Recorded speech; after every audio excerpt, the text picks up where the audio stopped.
Hello student hello student, आज हम जो है refrigeration and air conditioning RAC में जो फर्स्ट चैप्टर है कॉन्सेप्ट ऑफ रेफ्रिजरेशन उसका कुछ न्यूमेरिकल मैं लेके आया हूँ। इसके बारे में डिस्कशन करेंगे कैसे न्यूमेरिकल सॉल्व करते हैं। अब देखो, एक आपके स्क्रीन पे एक न्यूमेरिकल प्रॉब्लम है, मैं इसको पढ़ देता हूँ। हिंदी ही में मैंने लिखा है कि किसी को दिक्कत ना हो। अब देखिए इस क्वेश्चन में क्या है, एक कोल्ड स्टोरेज, ध्यान से सुनिएगा, एक कोल्ड स्टोरेज को -5 डिग्री सेल्सियस पर चलाया जाता है, ठीक है। जबकि परिस्थान का मतलब सराउंडिंग, जो उसके आसपास का वातावरण है, जबकि परिस्थान का तापमान कितना है, 35 डिग्री सेल्सियस है। परिस्थान से कोल्ड स्टोरेज में उष्मा, रुक जाओ, परिस्थान से कोल्ड स्टोरेज में हुआ उष्मा लीक जो है, अभी मैं आगे बताऊंगा इसका मतलब क्या है। परिस्थान सराउंडिंग से कोल्ड स्टोरेज में होने वाला जो उष्मा लीक है वो कितना है, 29 किलो वाट है, 29 किलो वाट आकलित किया जाता है। प्रशीतन संयंत्र का वास्तविक सीओपी समान तापमान सीमाओं में एक आदर्श प्रशीतन संयंत्र के सैद्धांतिक सीओपी की 1/3 है। तो आपको निकालना क्या है, संयंत्र को चलाने हेतु आवश्यक शक्ति ज्ञात कीजिए। अब देखो, ये क्वेश्चन जो मैंने अभी पढ़ा है शायद बहुत लोग इसको समझे ना हो क्वेश्चन क्या कह रहा है। अब मैं इस क्वेश्चन को समझा रहा हूँ कि क्वेश्चन में कह क्या रहा है। क्वेश्चन में ये कह रहा है कि ये कोल्ड स्टोरेज है, क्या है, कोल्ड स्टोरेज है, ठीक है, जिसका तापमान क्या है, -5 डिग्री सेल्सियस पे उस कोल्ड स्टोरेज को चलाया जा रहा है। मतलब कोल्ड स्टोरेज के अंदर का जो तापमान है वो कितना है, -5 डिग्री सेल्सियस। क्लियर है यहाँ तक, ठीक।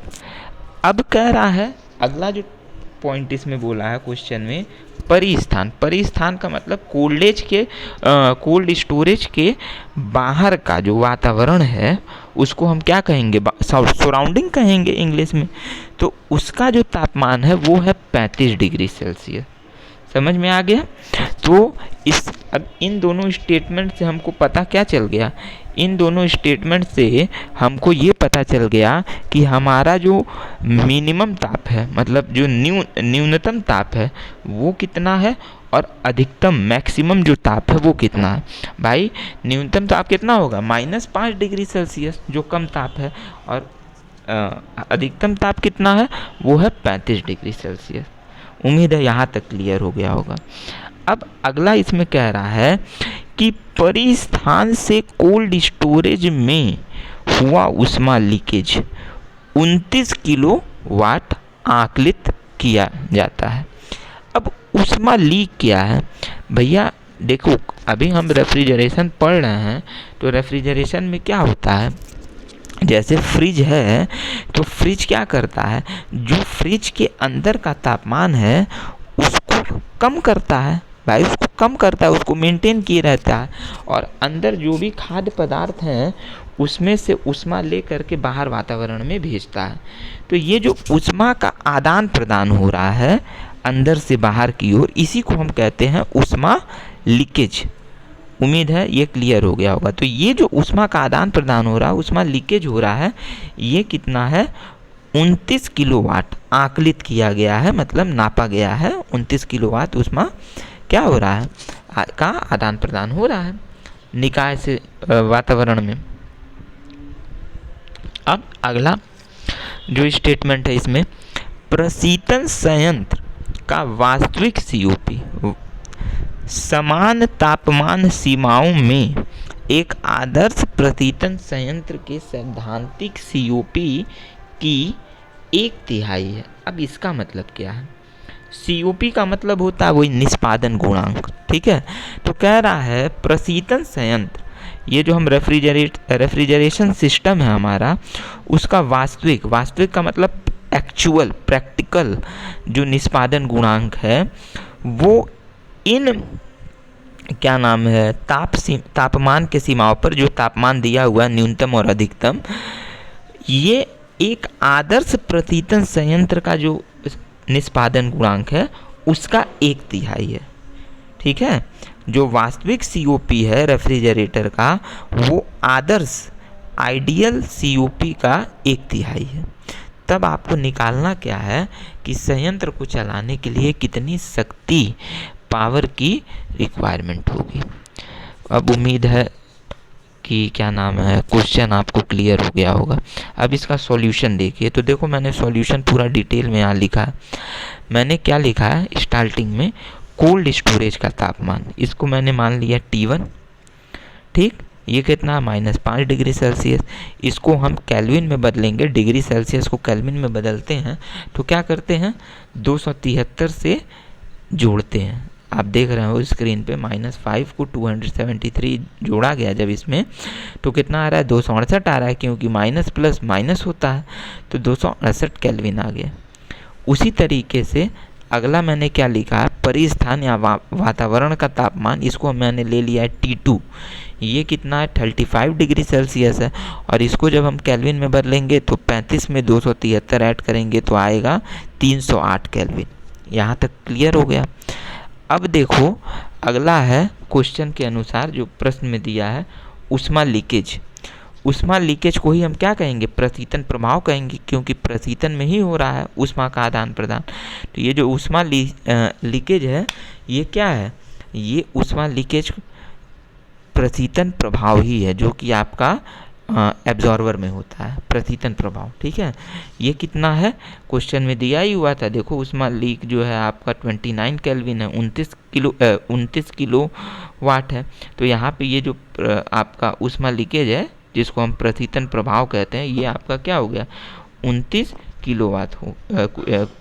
किलोवाट हो गया। ठीक, अब मैंने अपने जो ऑनलाइन क्लास हम लोग का चलता है उसमें मैंने रेफ्रिजरेशन के लिए COP निष्पादन गुणांक निकालना बताया है आप लोग को। रेफ्रिजरेशन हमारा किस चक्र पर वर्क करता है, रिवर्स कार्नोट साइकिल पे वर्क करता है, और रिवर्स कार्नोट साइकिल का COP मैंने बताया है, तो उसको ही मैंने यहाँ पे लिखा है।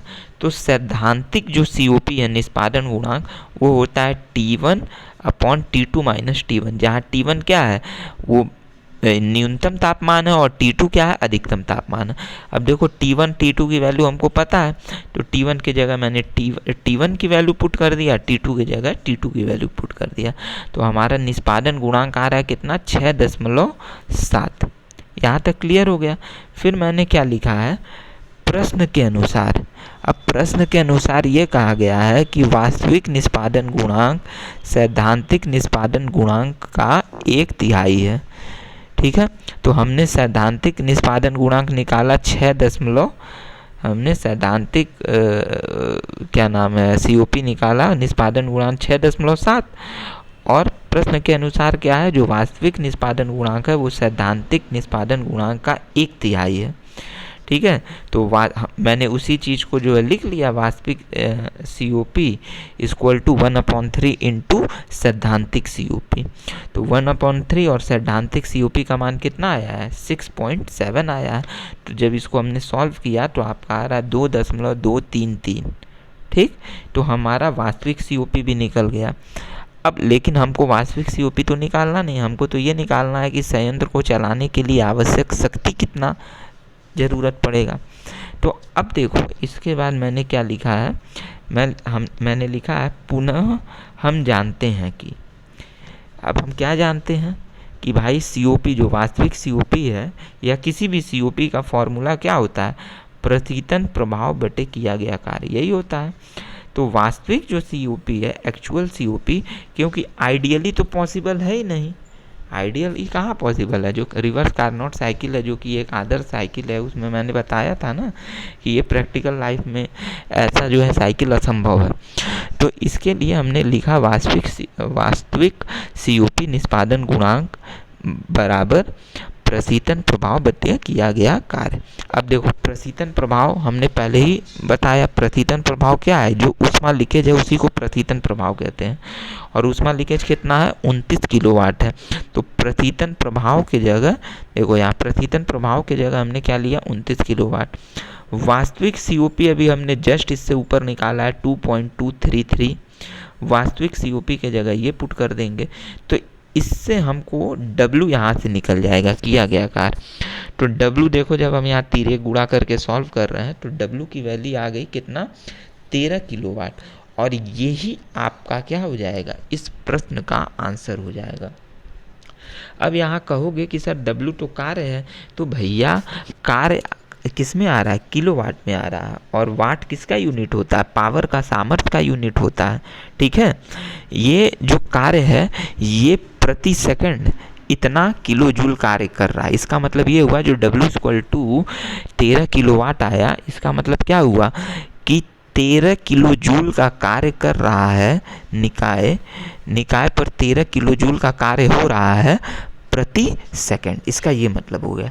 तो इस प्रकार हम कितने शक्ति का उपयोग कर रहे हैं संयंत्र को चलाने के लिए, 13 किलोवाट की शक्ति का उपयोग कर रहे हैं।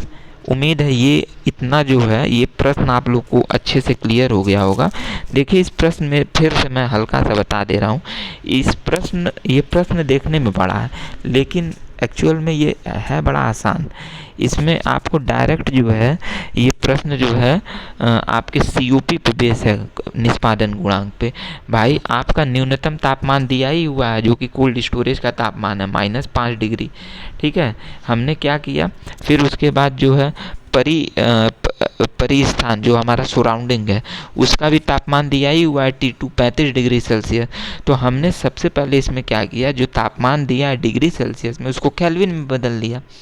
ऊष्मा लीकेज को मैंने समझा ही दिया। ऊष्मा लीकेज का मतलब क्या होता है, आदान प्रदान, ऊष्मा का आदान प्रदान।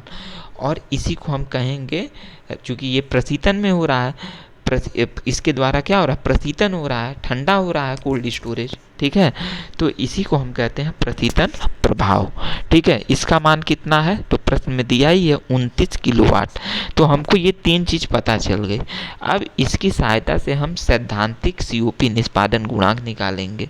ठीक, तो सैद्धांतिक COP का मान हमारा कितना आया, 6.7 आ गया।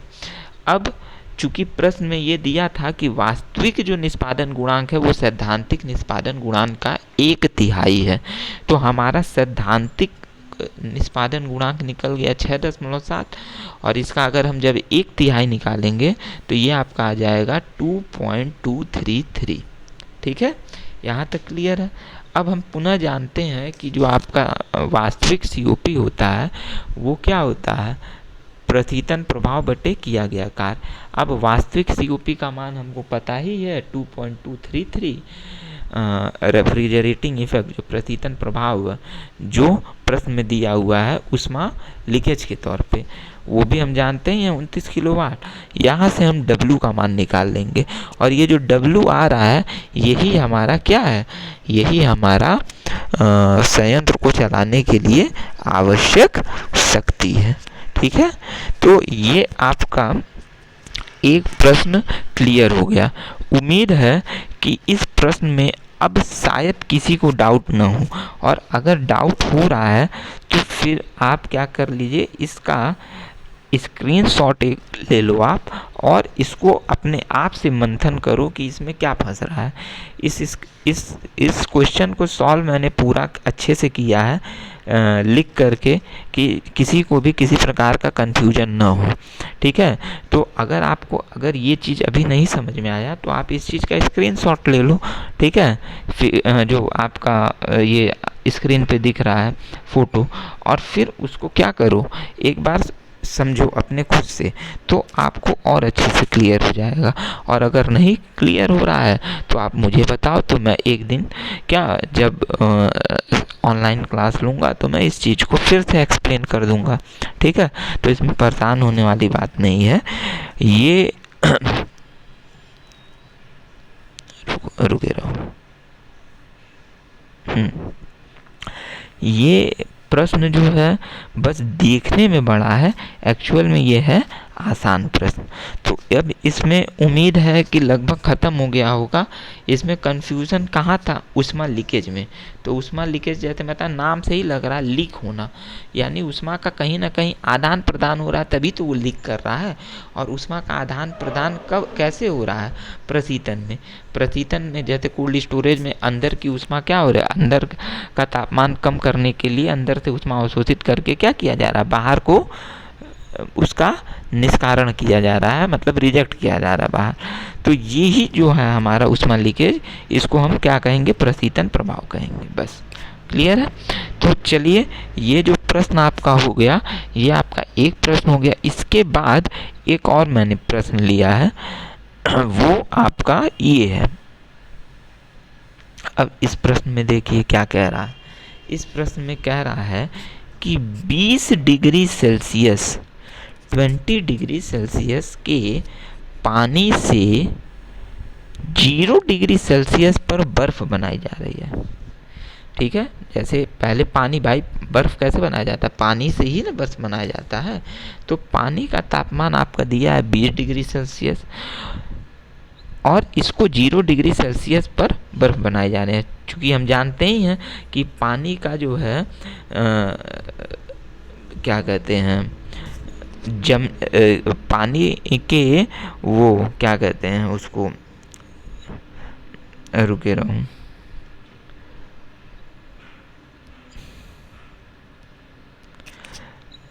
हाँ, पानी का हिमांक कितना होता है? हिमांक का मतलब क्या होता है? मतलब जहाँ पे वो बर्फ में कन्वर्ट करता है, अपनी अवस्था में परिवर्तन करता है। तो 0 डिग्री सेल्सियस, तो 20 डिग्री सेल्सियस के पानी से 0 डिग्री सेल्सियस पर बर्फ बनाई जा रही है। ठीक है, 0 डिग्री सेल्सियस पे ही पानी जो है बर्फ में कन्वर्ट होने लगता है। ठीक, अब कह रहा है बनाई जाती है, कह रहा है ब्राइन घोल का तापमान क्या है? -8 डिग्री सेल्सियस है। ब्राइन घोल का मतलब क्या होता है? ब्राइन घोल जैसे कि आप देखे होंगे, बर्फ़ जमाने के लिए जो फैक्ट्री होती है बर्फ़ की, नमक डालते हैं ना, जिससे कि क्या हो जाए, तापमान कम हो जाए। जो बर्फ़ के बड़े जो ठेले भी होते हैं, जो लगे होते हैं, उसमें भी क्या होता है, नमक रहता है और चारों ओर से थर्माकोल का जो है इंसुलेटर टाइप का होता है, जिससे कि अंदर का तापमान कम बना रहे। तो यहाँ पे ब्राइन सॉल्यूशन ही है जो तापमान क्या कर रहा है, कम करने का काम कर रहा है। ये एज अ रेफ्रिजरेंट हो गया, ये प्रशीतक का काम कर रहा है, जिसका तापमान कितना है? -8 डिग्री है। अब कह रहा है प्रति किलोवाट घंटा, देखो KWH का मतलब क्या होगा? K for kilo, W for वाट और H फॉर घंटा, किलोवाट आवर। प्रति किलोवाट घंटा द्वारा बनने वाली बर्फ की मात्रा ज्ञात कीजिए। ठीक है, यहाँ पे थोड़ा सा कन्फ्यूजन हो सकता है इस प्रश्न में। इस प्रश्न में ये जो पॉइंट है, इस पॉइंट को, इस स्टेटमेंट को जो समझ लिया तो ये सवाल लगा लेगा। प्रति किलोवाट घंटा द्वारा बनने वाले बर्फ़ की मात्रा ज्ञात कीजिए, जबकि बर्फ़ की गुप्त ऊष्मा दी हुई है 335 किलो जूल प्रति किलोग्राम। ठीक है, तो अब देखिए प्रश्न में, चलिए वो तो जो अभी मैंने बताया है कि जो पूछा है इसका मतलब क्या है, वो तो जब आगे आएगा तो मैं बताऊंगा ही। अब देखो पहले इस प्रश्न में हमको दिया क्या है, तो यहाँ पानी का तापमान दिया हुआ, तो पानी का तापमान 20 डिग्री सेल्सियस है। तो देखो मैंने लिखा है पानी का तापमान, जिसको मैंने मान लिया है T2, ठीक है, जो कि 20 डिग्री सेल्सियस है। इसको हमने केल्विन में बदल दिया, 273 जोड़ दिया तो आपका आ गया 293 केल्विन। अब दूसरा आपका क्या दिया हुआ है, ब्राइन घोल का ताप। ब्राइन घोल का ताप -8 है, तो इसको मैंने ले लिया, ब्राइन घोल का ताप T1 है और ये -8 डिग्री सेल्सियस है। इसको केल्विन में बदलेंगे, 273 से जोड़ेंगे तो आपका आएगा 265 केल्विन। और तीसरा आपका दिया हुआ है बर्फ़ की गुप्त ऊष्मा, तो बर्फ़ की गुप्त ऊष्मा क्या है, L की वैल्यू कितना है, 335 किलो जूल प्रति किलोग्राम। इतना चीज़ दे दिया। तो देखो जब हमको T1 T2 पता है तो प्रतीतन के लिए हम इसका निष्पादन गुणांक निकाल लेंगे। निष्पादन गुणांक का फॉर्मूला आप जान ही रहे हैं रिवर्स कार्नोट साइकिल से, T1 upon T2 minus T1, जहाँ T2 क्या है, T1 से बड़ा है, उच्च तापमान का है। तो बस यहाँ T1 की वैल्यू T2 की वैल्यू पुट करो, देख ही रहो आप स्क्रीन पे, तो आपके निष्पादन गुणांक की वैल्यू आ गई 9.46। क्या आ गया, 9.46। अब यहाँ तक तो आसान है, इम्पोर्टेंट यहाँ से। अब चूँकि पानी आपका जो है, पानी जो है आपका से बर्फ़ बनाया जा रहा है, तो भाई पानी की कुछ मात्रा होगी ना। तो हमने ले लिया, मान लो 1 किलोग्राम पानी को, पानी से 1 किलोग्राम पानी मैंने ले लिया, कुछ मात्रा बर्फ़ जमाया जा रहा है, तो हमने यूनिट मास लिया है 1 किलोग्राम पानी से 0 डिग्री सेल्सियस। तो 0 डिग्री सेल्सियस का मान क्या होता है, केल्विन में बदलेंगे। देखो मैंने यहाँ ऊपर लिखा है, नहीं लिखा था, केल्विन में नहीं कन्वर्ट कर पाया था तो ऊपर लिख दिया है। 0 डिग्री सेल्सियस को केल्विन में बदलेंगे तो 273 जोड़ेंगे तो वो 273 केल्विन आएगा। तो 1 किलोग्राम पानी से 0 डिग्री सेल्सियस या 273 केल्विन ताप पर बर्फ़ बनाने में जितनी ऊर्जा अवशोषित की जाती है, अवशोषित ऊर्जा, ठीक है, बर्फ़ बनाने में अवशोषित ऊर्जा। अब इस अवशोषित ऊर्जा को हम और क्या किस नाम से जानते हैं, प्रतीतन प्रभाव, ठीक है। ये कितना होगा, तो आप देख रहे हैं ये फॉर्मूला आपने पढ़ा ही होगा, m into delta P into delta T plus ml। अब यहाँ पे ml क्या है, गुप्त ऊष्मा है। तो ml हमने क्यों लिया, क्योंकि अवस्था में परिवर्तन हो रहा है। अब यहाँ m जो है द्रव्यमान है, Cp क्या है, कांस्टेंट प्रेशर पर जो है विशिष्ट ऊष्मा है, और डेल्टा T क्या है, उस तापमान में होने वाला परिवर्तन।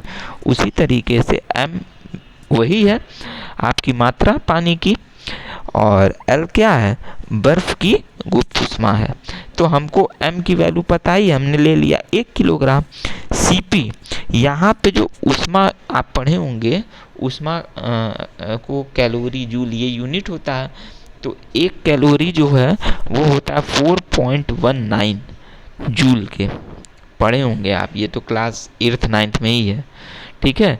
तो चूँकि यहाँ सब चीज़ जूल में ही निकल रहा है, तो हमने ले लिया Cp की वैल्यू, विशिष्ट ऊष्मा जो है आपका 4.18 गुणे तापमान में परिवर्तन कितना हो रहा है, तो T2 माइनस T1। T2 क्या है, T2 हमारा 293 और T1 क्या है 265 है। तो 293 माइनस, अरे सॉरी 265, ये तो ब्राइन सॉल्यूशन का है ना। यहाँ पे 0 डिग्री सेल्सियस पे अवस्था में परिवर्तन हो रहा है, तो यहाँ पे तापमान क्या हो जाएगा, उच्च तापमान माइनस निम्न तापमान। तो उच्च तापमान को भाई, पानी का तापमान 20 डिग्री सेल्सियस था, उसको हमने केल्विन में बदला 273, और 0 डिग्री सेल्सियस में अवस्था में परिवर्तन हो गया, तो निम्न तापमान हमारा क्या हो गया 273। अब इसको सॉल्व करो, प्लस यहाँ पे क्या है, m तो 1 ही है, और बर्फ़ की गुप्त ऊष्मा 335 किलो जूल पर किलोग्राम दिया ही था क्वेश्चन में। तो जब इसको सॉल्व करोगे तो आपका जो प्रतीतन प्रभाव है या बर्फ बनने में जो अवशोषित ऊष्मा है उसकी वैल्यू आ गई 418.6 किलो जूल प्रति किलोग्राम। मतलब 1 किलोग्राम पानी को बर्फ़ में बदलने के लिए आपको 418.6 किलो जूल की ऊष्मा क्या है, प्रतीतन प्रभाव या ऊष्मा अवशोषित मतलब किया जाता है 1 किलोग्राम पानी को बर्फ़ में बदलने के लिए। अब यहाँ तक तो क्लियर हो गया। अब फिर मैंने लिखा प्रश्न के अनुसार, प्रश्न के अनुसार अब हमको निकालना क्या है, प्रति किलोवाट आर, मतलब 1 किलोवाट आर द्वारा बनने वाले बर्फ़ की मात्रा। तो मैंने भी यहाँ लिखा है प्रश्न के अनुसार जो कार्य है, कार्य क्या हो रहा है, अब यहाँ दिया है 1 किलोवाट आर। तो किलोवाट को हम आप पढ़े होंगे, किलोवाट क्या है, ये आपका वाट जो होता है ये क्या कहते हैं, सामर्थ्य का यूनिट होता है, और इसको अगर हम बदलेंगे कार्य के रूप में तो ये होता है किलोवाट है, तो इसको किलो जूल प्रति सेकंड, देखो मैंने यहाँ लिखा भी है इसी वजह से, किलोवाट को हमने बदला किलो जूल प्रति सेकंड में, गुणे एच मतलब घंटा है ये आर, तो 1 किलो जूल और घंटे को जब हम सेकंड में बदलेंगे तो 1 घंटे में 60 मिनट होता है और 1 मिनट में 60 सेकंड होता है, तो 60 गुणे 60, यहाँ सेकंड और नीचे भी सेकंड, सेकंड कट गया, तो आपका जो कार्य आ रहा है वो आ रहा है 3600 किलो जूल कार्य हो रहा है 1 घंटे में। ठीक है, अब हमको कार्य भी पता चल गया और प्रथितन प्रभाव भी पता चल गया, कितना ऊष्मा अवशोषित की जा रही है।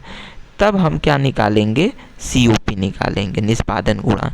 निष्पादन गुणांक का फॉर्मूला आपको मालूम है, प्रथितन प्रभाव बटे किया गया कार्य। प्रथितन प्रभाव कितना है, प्रथितन प्रभाव मैंने ऊपर निकाला था 418.6 किलो जूल प्रति किलोग्राम, 1 किलोग्राम के लिए इतना यूज हो रहा है, तो हमने यहाँ पे प्रथितन प्रभाव की जगह 418 गुणे किलो 418.6 किलो जूल प्रति किलोग्राम है। तो मान लीजिए 1 किलोग्राम के लिए इतनी ऊष्मा अवशोषित हो रही है और हमको इस प्रश्न में क्या निकालना, हमको यही निकालना है कि बर्फ़ की कितने मात्रा में बर्फ़ बना। तो 1 किलोग्राम पानी को बर्फ़ में बदलने के लिए 418.6 किलो जूल प्रति किलो जूल ऊष्मा अवशोषित की जा रही है। तो मान लीजिए m बर्फ़ की मात्रा बनने के लिए कितना किया जाएगा, तो हम क्या करेंगे, इतने में हम बर्फ़ की मात्रा m से क्या करेंगे, मल्टीप्लाई करेंगे। तो यहाँ पे हमने इसी वजह से प्रथितन प्रभाव में 418.6 किलो जूल प्रति किलोग्राम इंटू बर्फ़ की मात्रा m मल्टीप्लाई कर दिया, बटे किया गया कार्य तो हमने निकाला है 3600। ठीक है, तो और COP भी हमने ऊपर से निकाला है 9.46। तो यहाँ से हम तीर्य गुणा करेंगे, जब सॉल्व करेंगे इसको, तो बर्फ़ की मात्रा जो m है वो हमारी आ रही है 81.35 किलोग्राम, यानी कितना बर्फ़ बन रहा है, 81.35 किलोग्राम बर्फ़ बन रहा है, और यही इसका क्या हो जाएगा, आंसर हो जाएगा। देखो इस प्रश्न में थोड़ा सा लास्ट वाले में कंफ्यूजन हो सकता है। ठीक है, थोड़ा सा प्रश्न को जो है हल्का सा, जैसे अगर यही चीज़ सिंपल में दिया होता, भले ही जैसे पिछले प्रश्न में क्या था, सारा चीज़ सिंपल में दे दिया था, इस वजह से वो प्रश्न बड़ा था, 3-4 लाइन 5-6 लाइन का था। लेकिन इस प्रश्न में जो है बड़े छोटे में शॉर्ट में पूछा है कि आपको निकालना क्या, इस वजह से ये प्रश्न देखो है छोटा, 3 ही लाइन का प्रश्न है, लेकिन इसमें मोस्टली लोग तो समझ ही नहीं पाएंगे कि इस प्रश्न में पूछा क्या गया है। तो इस प्रश्न में पूछा यही गया है कि प्रति किलोग्राम कार्य, प्रति किलोवाट घंटे में जो बर्फ़ बन रहा है उसकी मात्रा कितनी है। तो यहाँ जो प्रति किलोवाट घंटा है ये क्या है, ये एक कार्य को बता रहा है। ठीक है, इसकी सहायता से ही हम कार्य निकालना है अपना किया गया कार्य, और फिर बर्फ़ की मात्रा भी निकालना है। तो एक बार देखो इस प्रश्न को फिर से समझ लो जिसको डाउट नहीं समझ में आया है। प्रश्न में जो चीज़ दिया हुआ है, जैसे पानी का तापमान दिया ही हुआ है, हमने T2 ले लिया, इसको केल्विन में बदल दिया। फिर ब्राइन घोल का तापमान दिया है, T1 हमने ले लिया, इसको भी केल्विन में बदल दिया -8 डिग्री सेल्सियस को। बर्फ़ की गुप्त ऊष्मा भी दी हुई है। ठीक, अब हमको T1 T2 पता है, रेफ्रिजरेशन प्रथितन का COP निकाल दिया, COP आपका आ गया 9.46। अब स्टार्ट हो रहा है यहाँ से। अब मैंने ले लिया कि मान लीजिए पानी की जो मात्रा बर्फ़ में बदल रही है, मैंने मान लीजिए 1 किलोग्राम पानी ले लिया, तो यहाँ मैंने लिखा 1 किलोग्राम पानी को 0 डिग्री सेल्सियस या 273 केल्विन ताप पर बर्फ़ में बदलने के लिए जो ऊष्मा अवशोषित की जा रही है, तो ऊष्मा का अवशोषण मतलब यहाँ क्या हो रहा है, प्रथितन प्रभाव हो रहा है। तो कितना हो रहा है, तो उसका मैंने फॉर्मूला लिखा m into delta P into m into C P into delta T plus ml, जहाँ ये क्या है, ये जो पहला है m into C P into delta T, ये क्या है, सेंसिबल हीट है, ज्ञेय ऊष्मा है, और चूंकि अवस्था में परिवर्तन हो रहा है इसलिए गुप्त ऊष्मा का भी यूज़ करेंगे, तो m इंटू एल। तो यहाँ m जो है द्रव्यमान वो कितना 1 किलोग्राम है, और Cp कितना है, Cp हमने ले लिया ऊष्मा, चूँकि आपने पढ़ाई होगा ऊष्मा का जो मात्रक होता है कैलोरी होता है, और 1 कैलोरी जो है 4.18 जूल के होता है, तो 4.18 जूल ले लिया। फिर उसके बाद तापमान में परिवर्तन 293 माइनस 273, इसको लेके इसको सॉल्व किया, और यहाँ पे m/L में m की वैल्यू तो 1 है और L की वैल्यू 335 है। टोटल सॉल्व करने पे आपकी वैल्यू आ रही है 418.6 किलो जूल प्रति किलोग्राम, यानी 1 किलोग्राम। अब इसका मतलब क्या हो गया, 1 किलोग्राम पानी को बर्फ में बदलने के लिए 418.6 किलो जूल ऊष्मा की या प्रशीतन प्रभाव की हमको ज़रूरत पड़ रही है। ठीक है,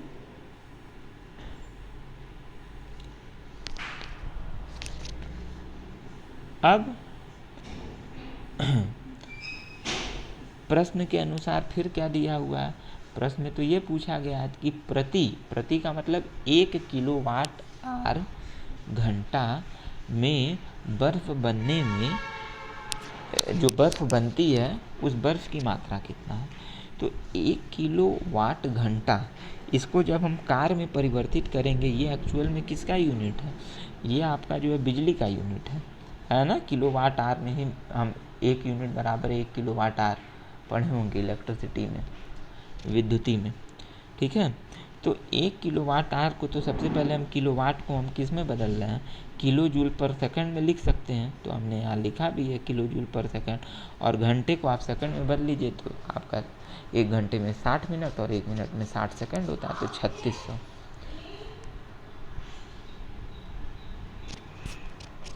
तो ये आपका हो गया 3600 किलो जूल, सेकंड कट गया, ये आपका कार्य हो गया। अब हमको कार्य भी पता है, प्रशीतन प्रभाव और COP भी पता है, तो COP का फॉर्मूला लिख लिए, प्रशीतन प्रभाव बटे किया गया कार्य।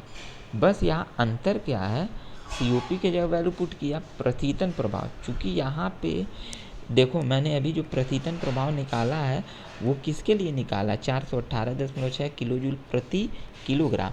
1 किलोग्राम पानी को जब हम बर्फ़ में बदलते हैं तब जो है इतना रिक्वायरमेंट होता है। तो इसमें पूछा है कि बर्फ़ की मात्रा कितनी है, तो 1 किलोग्राम पानी को जब हम बर्फ़ में बदल रहे हैं तब इतने जूल की रिक्वायरमेंट है। तो मान लीजिए m किलोग्राम पानी को जब हम बदल रहे हैं m द्रव्यमान के बर्फ़ में, तब कितनी की रिक्वायरमेंट होगी। तो इस प्रशीतन प्रभाव में बर्फ़ की मात्रा मान लीजिए m है, तो हमने क्या किया, m से मल्टीप्लाई कर दिया, बाकी किया गया कार्य वही है 3600, COP की वैल्यू 9.46 दिया ही हुआ है। अब जब हम इसको सॉल्व करेंगे तो बर्फ़ की मात्रा आपकी आ रही 81.35 किलोग्राम। ठीक है, तो ये दोनों प्रश्न था। उम्मीद है कि आप लोग को ये दोनों प्रश्न मैंने तो जितना लिख के मैंने जो लिखा है मैंने लगभग कंप्लीट ही लिखा है, और अगर आपको नहीं समझ में आ रहा है तो आप पहला काम कीजिए, इन दोनों प्रश्न का स्क्रीनशॉट ले लीजिए, और उसके बाद जो है देखिए एक ये प्रश्न है और एक दूसरा ये है, इसका स्क्रीनशॉट आप लोग ले लो और इसको खुद से समझो। नहीं समझ में आए तो एक बार फिर से मुझसे पूछो, तो मैं उसको फिर से बताऊंगा। ठीक है, तो आज के लिए इतना ही रहने दीजिए, फिर अगले वीडियो में मिलते हैं। ठीक है, थैंक यू।